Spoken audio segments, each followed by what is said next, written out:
Hey everyone, many of you may have a sound bar like we do here for your television entertainment system in your living room.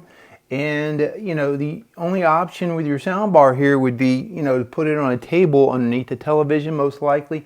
Now these speakers generally would go in the rear of the room. For us, this is how we're doing this right here. But what I want to focus in is these brackets right here that we have. So these are from ECHOGEAR soundbar brackets. All right, so this sound bar is on the wall right underneath our television, so I'm going to carefully pull this off, try not to mess up stuff here, but you can see the brackets right there. All right, they're adjustable from 3.5 to 6.5 inches, and you can get a good look at them right there. All right, and so these brackets are specifically made for sound bars.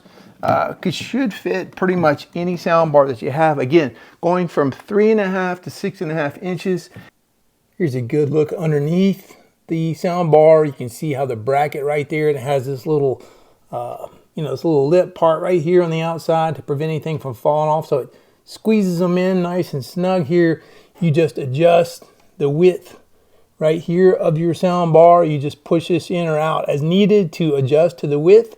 So we got a perfect little spot for the sound bars to rest on. You can see again right there. Sound bar brackets from ECHOGEAR. The sound bar brackets, nice and firm right here.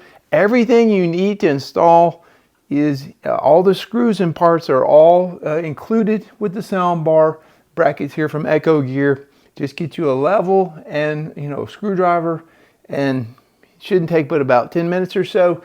You'll have it all set up, and you can put your sound bar underneath your television, all set up for entertainment, just like we are.